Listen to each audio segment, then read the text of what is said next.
এখনো সময় আছে, তওবা করি ওরে যুবক, মনেরে বুঝাইও তোমার মতো যুবক যদি স্কুল কলেজে পড়ে জেনারেল লাইনে থাকিয়া নামাজ পড়ে, এখনো তুমি কেন পারো না? তওবা করো।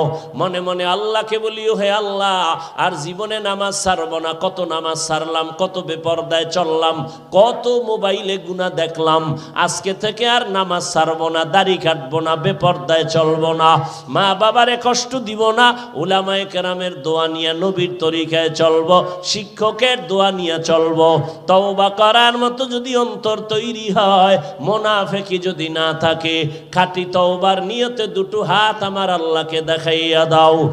ও পর্দার আড়ালের আম্মা জানেরা, আপনার মতো কত মা এই এলাকায় এখনো আছে, পর্দা করে বেপর্দায় চলে না, নামাজ ছাড়ে না, স্বামীর মাল খেয়ানত করে না, মোবাইলে চরিত্র বিক্রি করে না। এরে আম্মা জান, আপনি কেন পর্দা করতে পারেন না? স্বামীর মাল হেফাজত করতে পারেন না? ওরে মাল তো স্বামীর না, স্বামী যত কষ্ট করে কামাই করে সব আপনাদের জন্যই তো করে। নিজে না খাইয়া থাকলেও কোনো দুঃখ নাই, স্ত্রী আর সন্তান যদি কষ্টে থাকে স্বামীর ঘুম হয় না।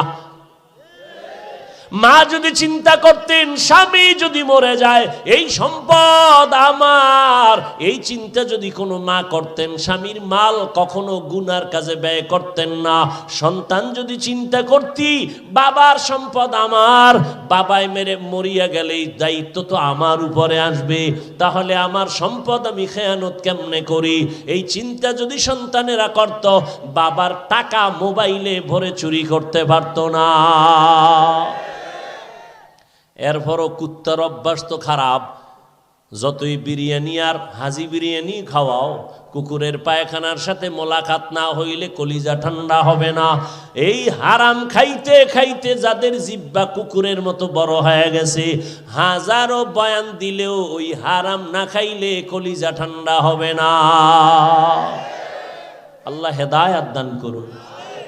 ওরে তুমি তো কুকুর না, আল্লাহ কোরআনে কয় তুই কুকুর থেকেও খারাপ। ওয়ালাকাদ যারানা লিজাহান্নামা কাসীরাম মিনাল জিন্নি ওয়াল ইনসি লাহুম কুলুবুন লা ইয়াফকাহুনা বিহা ওয়া লাহুম আ'য়ুনুন লা ইউবসিরুনা বিহা লাহুম আযানুন লা ইয়াসমাউনা বিহা উলাইকা কাল আনআমি বাল হুম আদাল উলাইকা হুমুল গাফিলুন।